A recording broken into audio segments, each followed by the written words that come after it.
Hello, good afternoon, everyone. Thank you for being with us, for continuing to be with us on this final day of 2026. Have you been with us for all 4 days? Let's see a show of hands. Who's been here from day 1? Yes. Who's here from day 2? More hands. Were you here yesterday? If you were here all 4 days, let's wave them and give yourselves a round of applause for supporting Caribbean literature, words, stories, and ideas. I've been looking forward to this one-on-one since we programmed it. Please first welcome Tessa McWatt, who, as you know, is this year's overall winner of the 2026 OCM Bocas Prize for Caribbean Literature.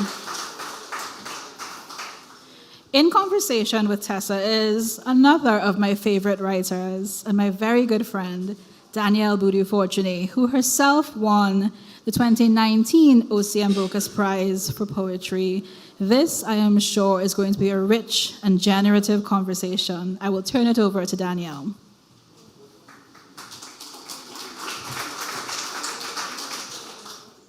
Good afternoon, everyone. It's such a pleasure to be here at Bocas Lit Fest, and even more so to be able to introduce the wonderful Tessa McWatt. Tessa is the author of 7 novels and 2 books for young people.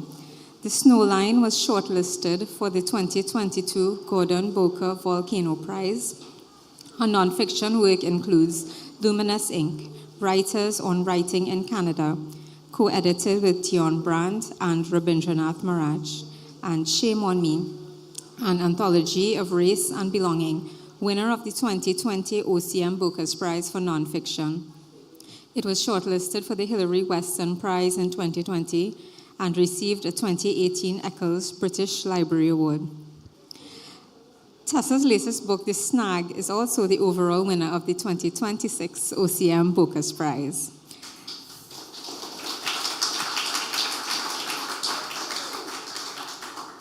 So to get started, I'd like to invite Tessa to read an excerpt from The Snag.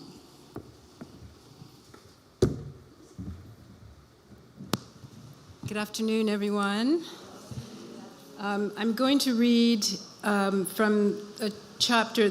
The book is organized in stages of tree growth. So I'm going to read from a chapter called Groves.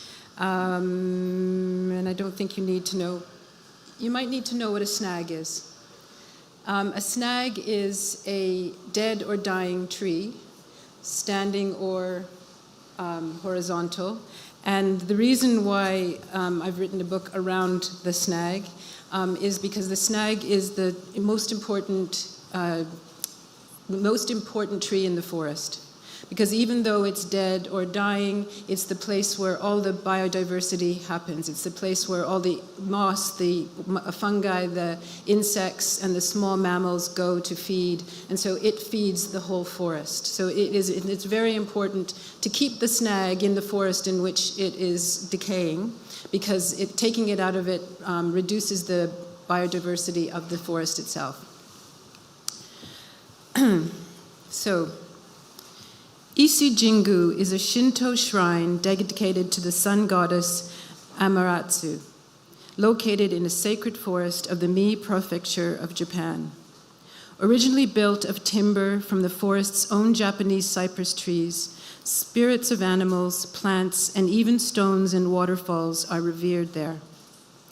Every 2 decades, for the last 1,300 years, the spirit of the shrine is renewed by dismantling it. Local people band together to take great care in tearing it down in the name of honoring it. As part of the Shinto belief in death and the renewal of nature, this ritual involves unhinging each piece of timber from its companions slowly, demonstrating the inevitable decay of all things. Then, in a process known as Shinkanin Sengu, the local people meticulously rebuild the structure to the existing design with new timber from the forest, a process that takes 8 years. The pieces of the old shrine are then redistributed to shrines across Japan, where they are incorporated into their walls or embedded in their altars. the old wood bringing new energy. With its acceptance of temporality and exchange with the surrounding forest and sharing generational knowledge, this ritual reminds me of a mother tree in a forest. On becoming a snag, it passes on its wisdom to its forest kin, generation after generation.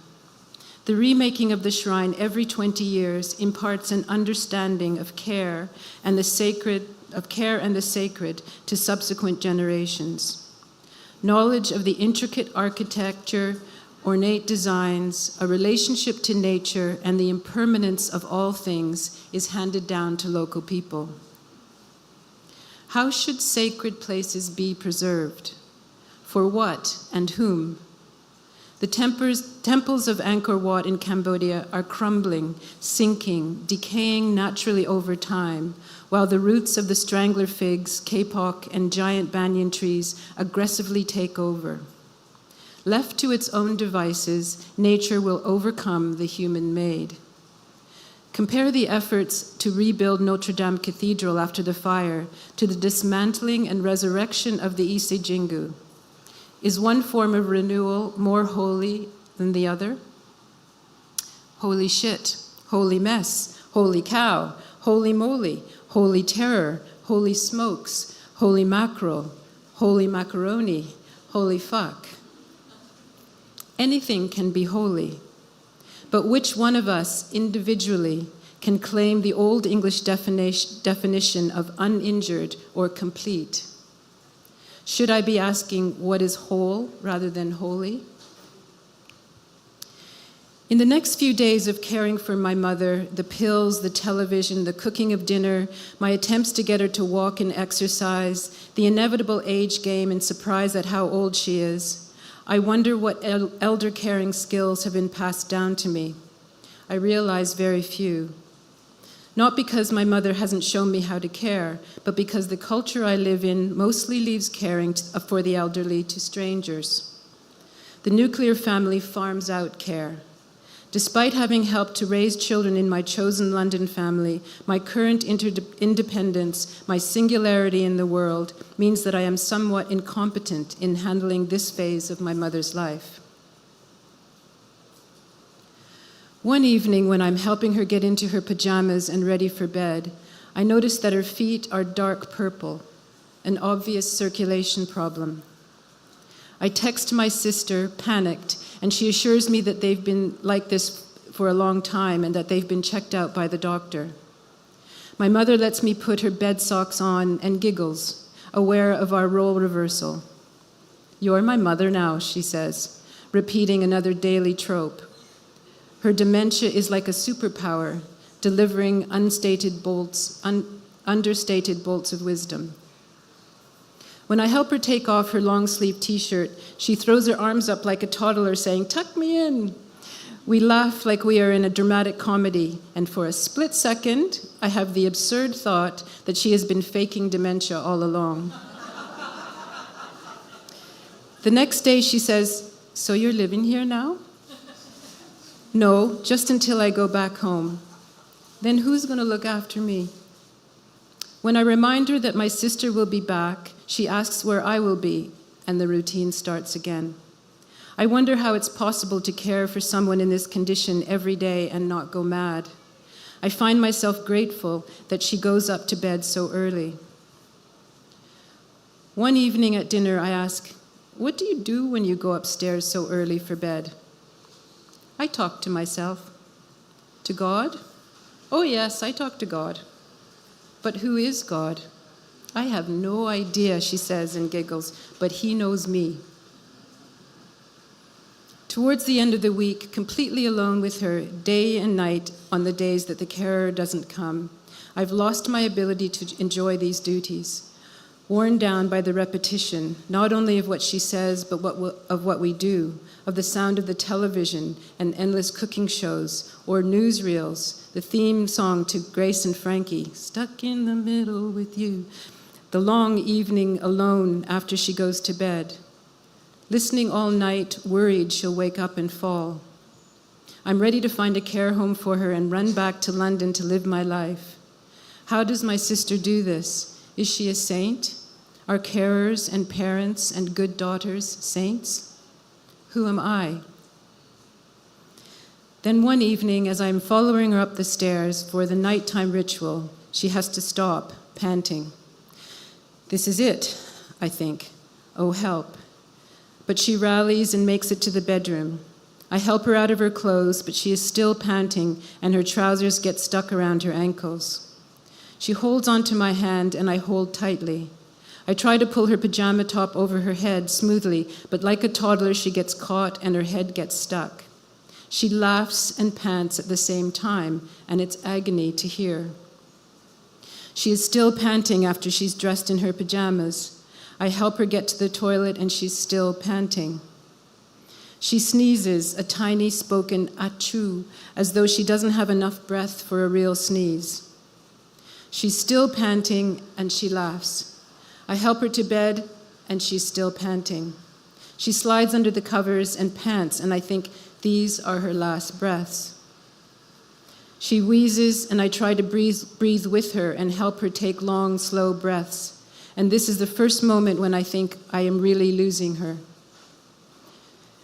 She says, "Now you know what it's like to get old. It's a bitch." She pauses to breathe more deeply. "But you want to live.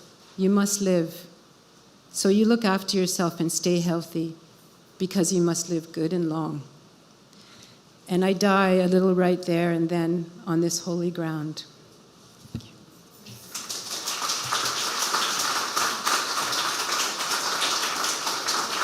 Thank you, Tessa. As a poet, I have to start with a personal anecdote. So, over 25 years ago, I planted a tree in my backyard with my grandmother. It's now a vast thing. The roots are huge. They hold the whole space together. And the tree has grown with me, has gone through so many changes, has been the backdrop for photos. My children play under it. It's now a central part of where I write. And the Snag has changed fundamentally how I think about my relationship with the tree. I see that I am also the tree, and the tree is also growing with me and inside me. And I could think of no better way to explain to you the power of this book, The Snag. And I feel as though it touches the reader in such a deeply unique and personal way. Your work often makes us feel that the boundary between the human self and the natural world is so much more permeable than we think in our everyday life. Was there a specific moment, maybe in your early life or anywhere on the journey, when you first recognized the landscape is not just setting, but an extension of our internal self? Thank you, Danielle. Yes, I don't know about a specific moment. It's so interesting what you said about the tree.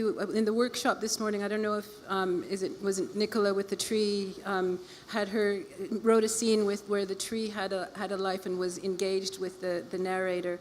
And I think it's more normal or part of us than we let known. You know, and we do it all the time. So my whole life I've been, I don't know if I think at that point it was engaged with nature or preferred to be in nature than in a city.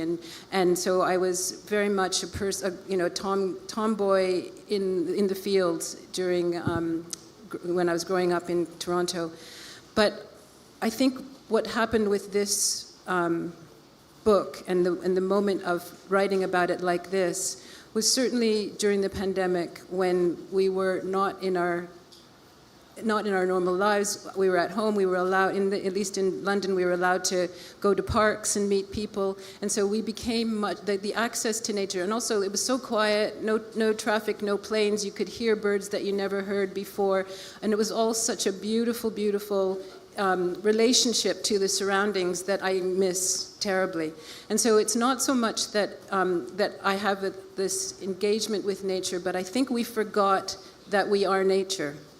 You know, and so it's not about engaging so much as recognizing the impermeability that you're talking about, that we flow between these other beings. We think of them as non-sentient, but how do we know that they're not sentient? And the book centers around the way many indigenous people around the world deal with nature as part of us. We are part of nature. It's not something we go into. We are nature. And so that became, and I worked with a group at the Wellcome Trust called Land Body Ecologies that were studying solastalgia, and that's the other word that is important for this book. Solastalgia means a kind of a loss that is deep for home, and not just eco-anxiety, but it's an eco-grief that is about a longing for something that doesn't exist anymore. And so these indigenous groups had all lost their environments already. So we worry about all of the changes that are happening in our world, but these are people on the other side of that worry and who are dealing with the world as it is in a already ruptured state. And so the impetus for this book was to deal with a lot of the grief that was around me. It began with two people in my life, a friend who had died by suicide, another friend who had been diagnosed with stage 4 cancer. My mother was moving out of her house. Everyone around me was experiencing some kind of intangible to them anxiety and grief, and so that was a kind of continuation from the pandemic. So there was something going on still that I wanted to understand. So I wanted to deal with my own personal grief, but I also saw that it was we all were experiencing things that we weren't naming, and that it was time for me to understand for myself what that was and how to deal with that grief. Yeah, and that just kind of leads in perfectly to the next thing I wanted to talk about. It feels as though just about everyone I've met this year, you know, when you ask them how they are, they all seem to be struggling to articulate some kind of grief. The weight of this year is immense. It has been for a while, but it feels overwhelmingly so. We're living through a period of profound overlapping traumas. And for the reader, when you pick up this Snag, there's an almost immediate, startling recognition of the concept of wild grief. It's almost, it's visceral. It feels like a mourning that is both ecological and personal. And there's such a beautiful and resonant vocabulary for this collective grief. And I just love to hear, I know you started talking about it, but some more of your thoughts on navigating a grief that is so personal and yet global, collective, and perhaps a little bit of the role of art in kind of articulating that grief and offering a way forward. Yes.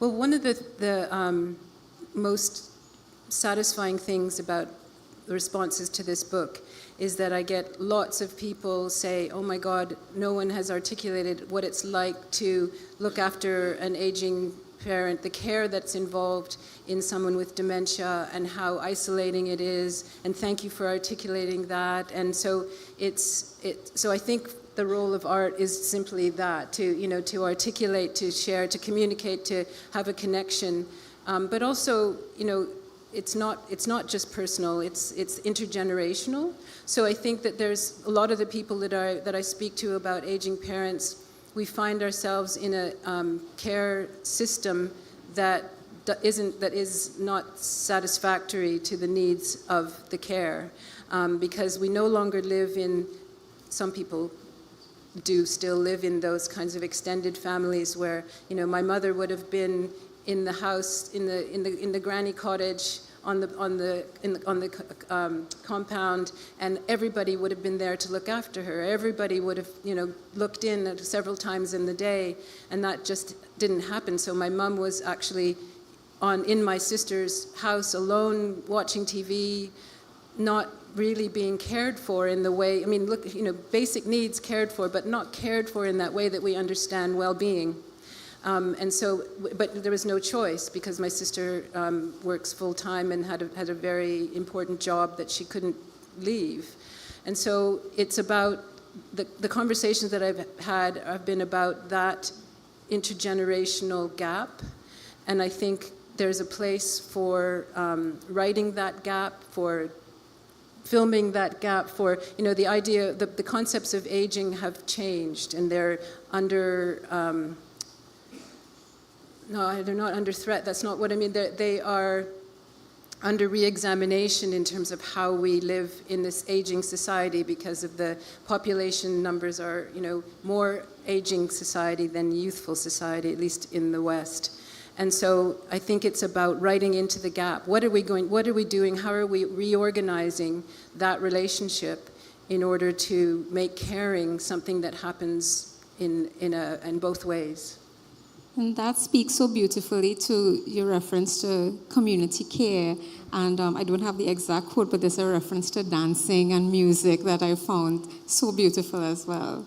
Yeah. Yeah, I mean, my mother's home, she's now in a home, they don't dance.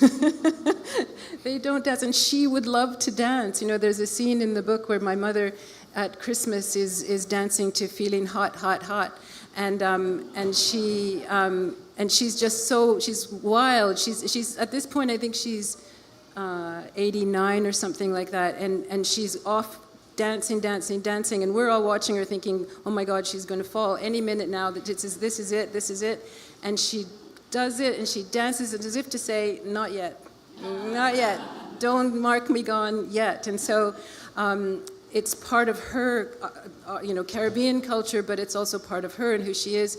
And at the home, they don't dance. And I think, there's somewhere for that kind of art as well. You managed to talk about aging with a kind of tenderness and humor and sanctity without looking away from its realities and difficulties. And for those of us who are involved in the care of a relative who is experiencing dementia or is aging, it can be hard to zoom out, to see the forest for the trees. Your perspective can be limited to the challenges of the day or the hour or the moment.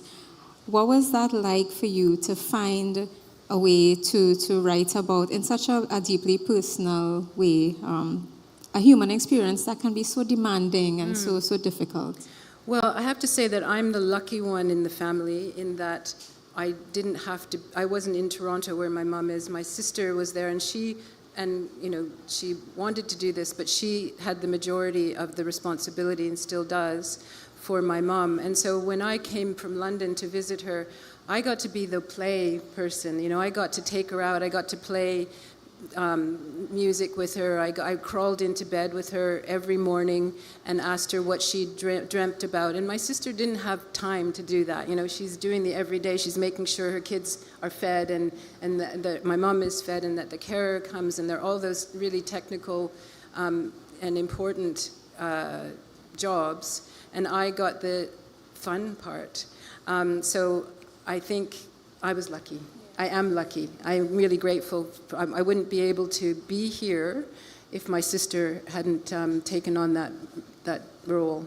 And I feel as though that is part of the reason why the book resonates so much with those who are experiencing something similar with an older relative, because it reminds us to have fun. Yes. And to find space for the play. Yes. Yeah, so it's a really lovely perspective. Yes. And dementia can be fun, because my mom is very happy, so she doesn't struggle, she doesn't have anxiety, she doesn't have hallucinations, she's very content. And so every time we play, or every time I ask her how things are going, she's goody.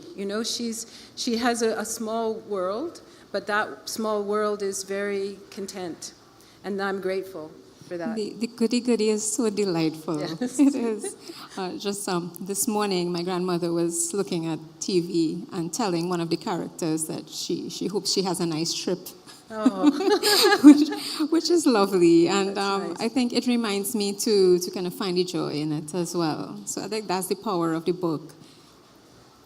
We are surrounded, in a literary setting by so much nature writing. Nature writing is always present and necessary, especially now when there's so much of a yearning for a return to that, for that kind of awareness and that kind of sanctity. But in the Snag, there is such a generous precision to how you write about the natural world. It is sacred and tender, but never romanticized, never predictable. Always feels fresh, like small revelations scattered throughout. In the process of writing, was it a challenge to stay in that place of discovery, to maintain that freshness when writing about something as ancient as trees or as universal as grief? No, I think also, as I said, it came out of that quiet of the pandemic. And so we had the space and the slowness. And one thing in my life that I am learning and that I'm dedicated to is a new slowness. I loved the slowness of lockdown. I miss lockdown in a way because things sped up even worse afterwards, and I think we've lost whatever benefits we might have had just by having taken that time at home or with loved ones or in nature. And so I think the slowness is something I cultivate and walk through nature, and especially in forests. I think there's something going on in forests, and so I think if you pay attention, you feel it, you sense that there's something else there, and you feel the connectedness, you feel it's busy, but it's quiet. And it's purposeful in itself, like in the forest itself. So to be able to, I was talking to the workshop group today about, just looking up and paying attention to what's around you is a writer's job, So I went into the forest as a writer to take note. And in terms of grief, because I was in the middle of these griefs, I couldn't escape them, I couldn't, and one thing that I read last night about, grief, you can't control when it just takes over you. And so you either, and no amount of pushing it away is going to control it. So it'll come at you somehow. So the kind of position I take in the book is to go with it, to lean in to the grief, because the only way out is in, as Thich Nhat Hanh would say. And so I had to feel it. You have to feel it. And it became a way of understanding what we have to do as communities and societies is to take stock of what we've lost, to grieve.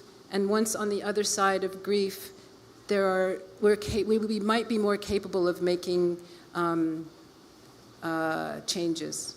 Without going through the grief, we're just pushing it away and thinking, la, la, la, la, it's just all going to get better and I'm not going to go there and things will right themselves. But if you really go into it, then you get through it, and that there's action, I think. I think grief can paralyze you, and but really grieving is action and can lead to action.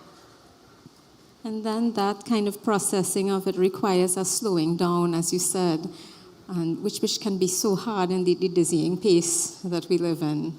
Yeah.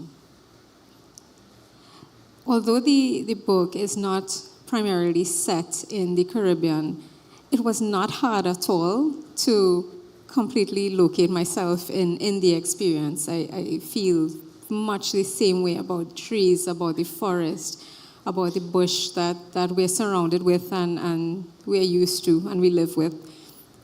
There is such a beautiful interconnectedness between places, between myths, between personal experiences and the struggles of different communities. And there is this very rhizomatic or even mycelial quality, because I kept thinking of the forest and connections beneath the earth that we don't see but we know are there. And all the little creatures that are unseen but are doing such important work.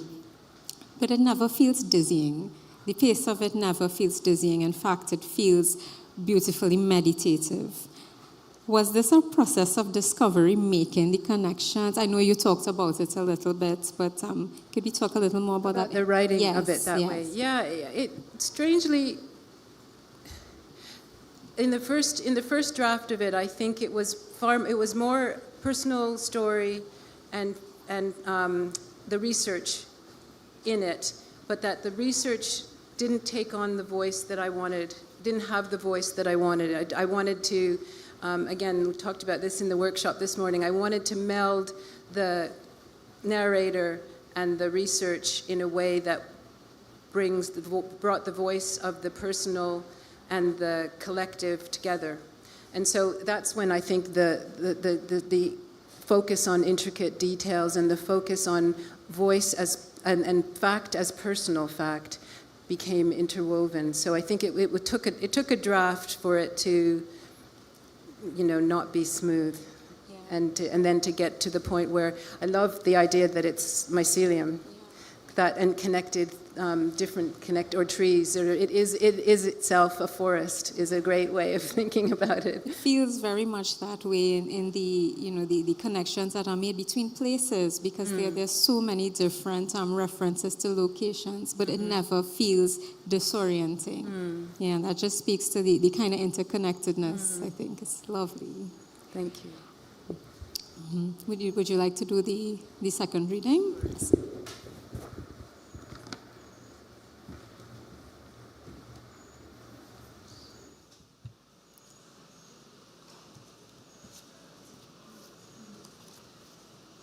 So one of the guilty things I do while writing about climate crisis and climate chaos and destruction is I flew a lot.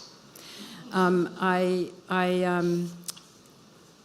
traveled between London and Canada to see my mum a lot because my sister needed a break, so she would go away from the house and I would look after my mom as it was in that extract that I just read.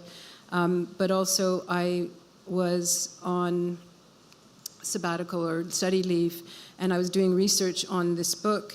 And so I went to Mexico, I went to Brazil, I was on a fellowship in Brazil at Sacatar, and where I wrote a lot of this, and that you get that towards the end of the book. And so that's the part I'm going to read from. So I'm on the island of Itaparica, which is in Bahia in Brazil.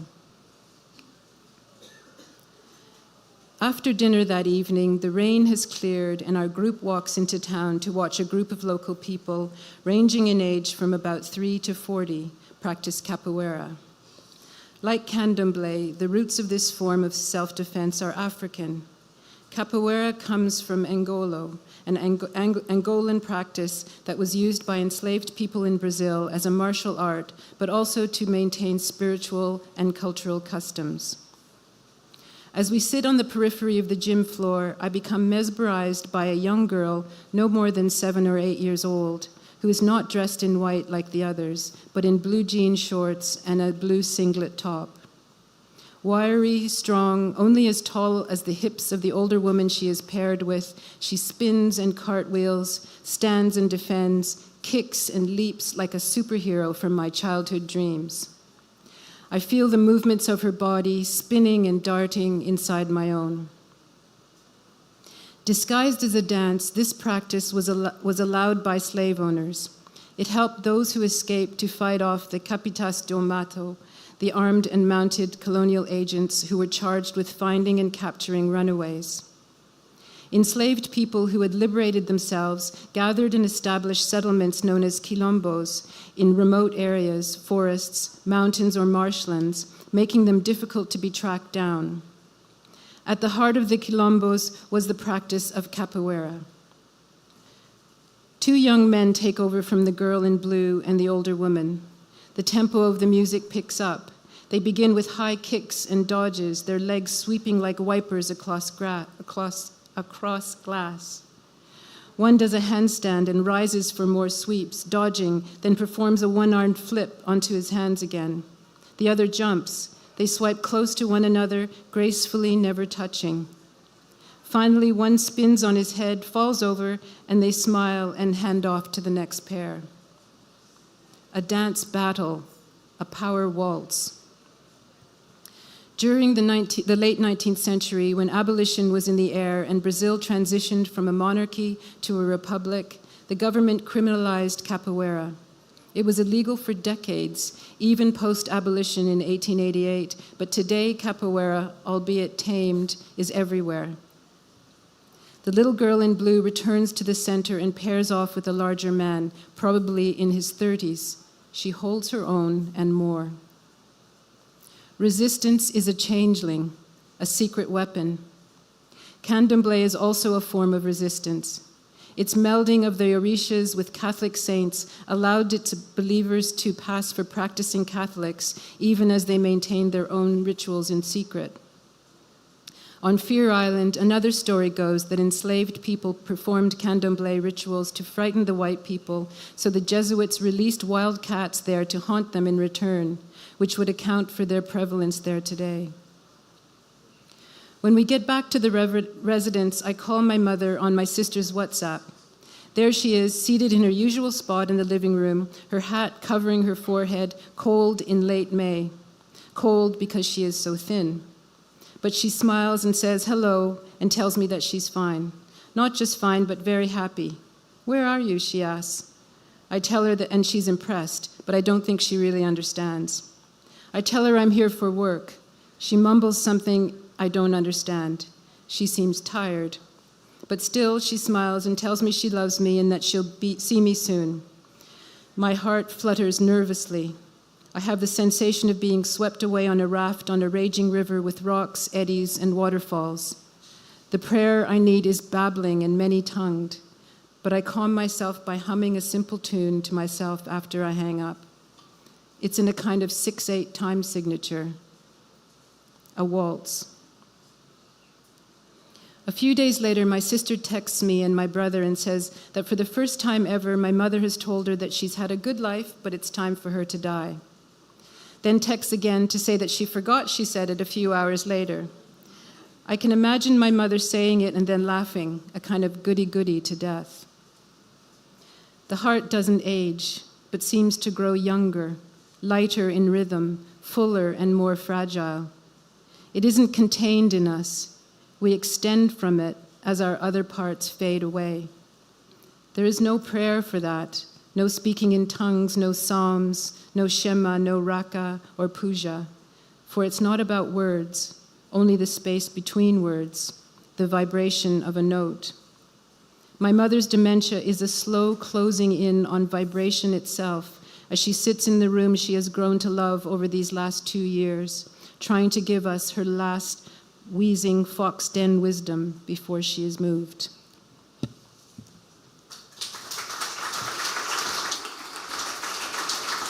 Thank you so much, Tessa. Before we go to the questions, could we talk a little bit about this joy in the face of death?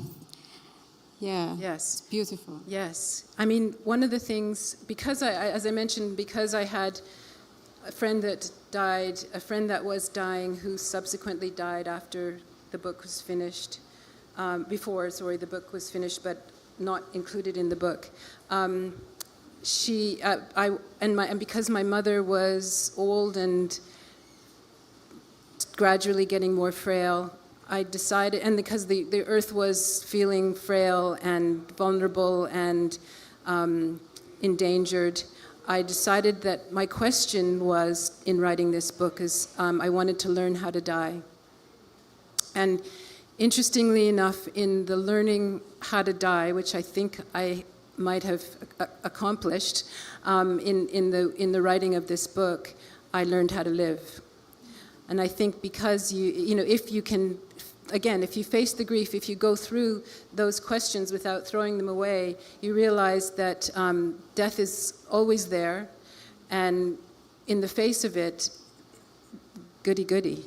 That's a way to live, and that's a choice. And so I think I learned that from the journey that I went on in the book.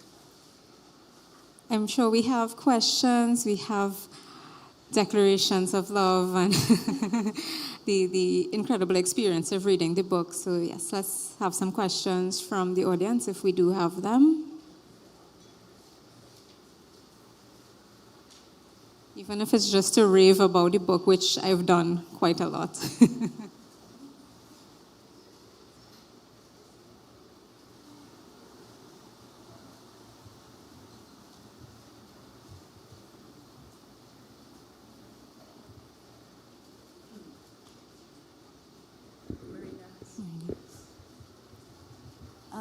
Tessa, I want to say huge thanks for writing this book. In reading your book and in reading Kenise Lubrin's poetry... Sorry, I can't really hear... Can you hear me now? Yes. Okay, thank you. I just wanted to say huge thanks to you for writing this book.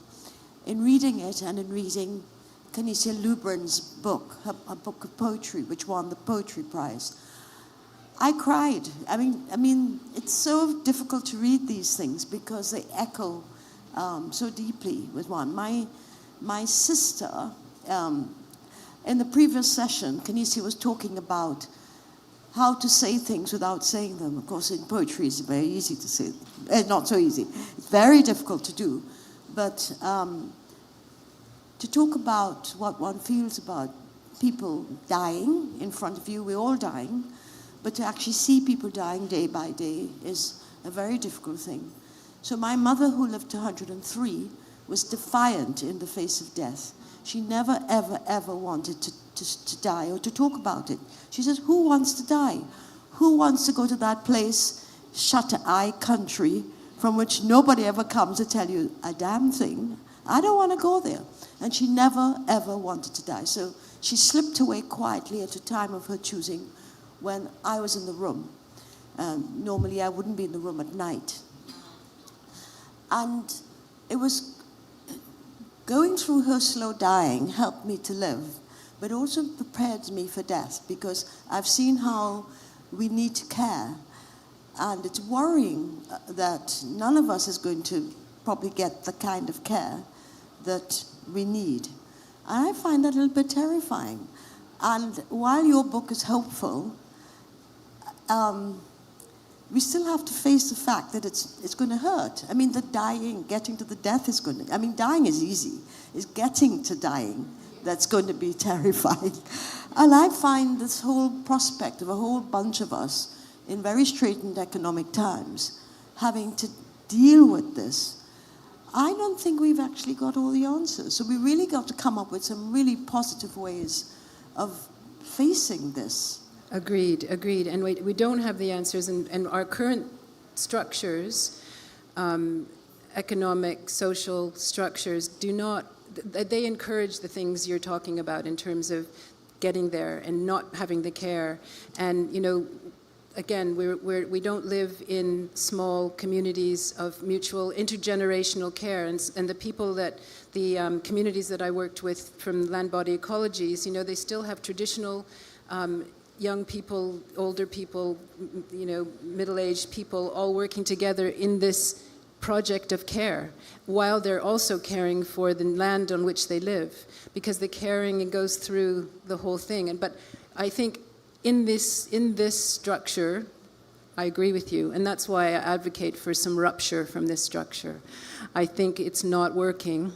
It's not working. It won't work for us. It hasn't worked for lots of people, and we need to reconceive of how we care for one another. Absolutely. Mike? I was looking at the cost of care in Britain, where now, if you want to have private care, you need to be earning £650,000 a year, or not earning, but have £650,000 a year. Well, who's got that? That's like $6 million TT? Yeah. I mean, who's got that? And who's got relatives? And who's got children, a new generation of people who are very different from previous generations. So I think this is one of the big issues Agreed. we've got, and I'm interested to see that it's popping up in our writing, because I think we need to write through this. So thank you enormously.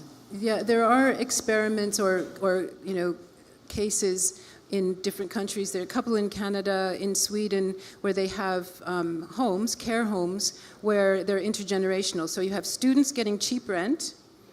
that they need, living with elders, helping as in exchange, having conversations. So it's social housing in a intergenerational and positive way. And it doesn't take much, right? Like, that's not huge rupture. That's just a little bit of reimagining what a care home is. And how the people, the young people need subsidies in their living, because they're going into debt by being in universities. So to help them on a social level makes sense that they're together. And so there are a few experiments around the world where that's happening, but governments don't seem to think that that's a priority, to put it lightly. And there is money, there is money. It's all in war.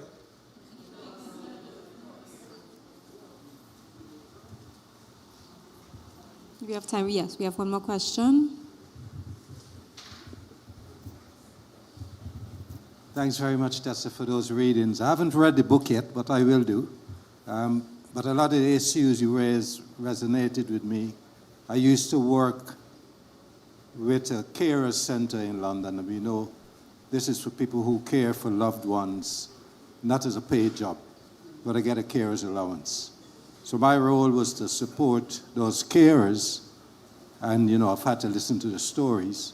I know what a difficult job it is. And in some of the training that I did for younger people to just raise awareness with carers, some of them clearly said, I'm not doing that, because it just seemed like such an impossible job in many ways. So I have a great deal of respect for carers because I know what it is they go through. And I think people should be aware as well that men are really good carers too. Some 42% of men in the UK were carers. And I used to run a carers support group for men carers. And I often say, I don't know. I like to think of myself as a really caring person, but I don't know that I could do what they did. Some amazing stories of men caring for parents, for children, for friends, for family, and for many years. And for many years, they do that, and it's one of the most amazing things. But I think it raises questions for all of us, because in some ways, many of us will become carers. And I chose to during the lockdown in the UK, because there was a Guyanese woman living near to me. I'm from Guyana. And we understood each other. I knew her family as such, and I decided to care for her during that lockdown period. And we had the most amazing time. And I think you'll find that story in part of the story that Margaret has written about. And caring can be really rewarding. She was just an inspiration. She was just so awesome. She lived 107. And she had cared for her siblings because her mom died when she was young and said, Ivy, you're the big one, look after them. She did that so well. She buried all of them. And she couldn't understand how, and she remembered all of her schoolmates. Okay, she had a little bit of dementia, memory stuff going on. She could remember long term, but short term was a real problem. She would tell you the stories, as you said, over and over. You just got to, go along with it.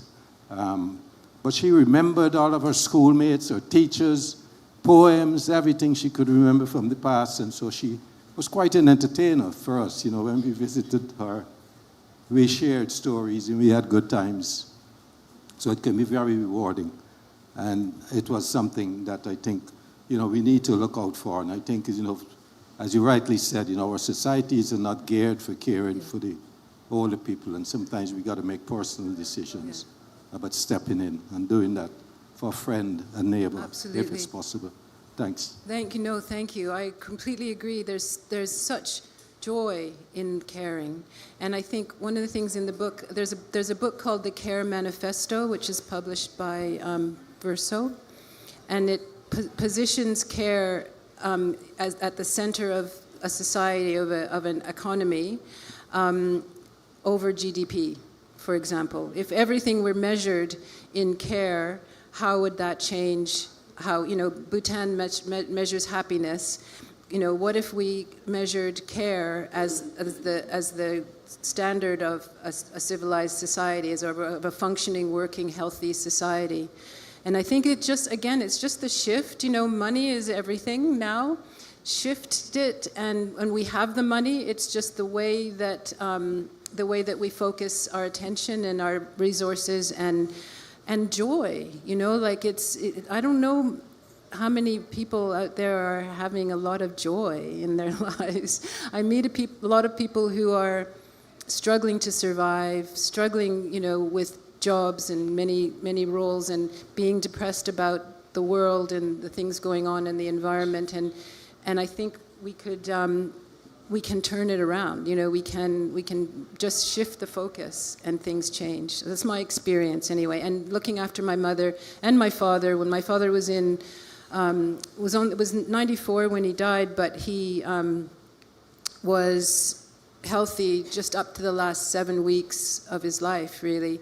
And so I went I spent every day with him for 7 weeks, and it was a privilege.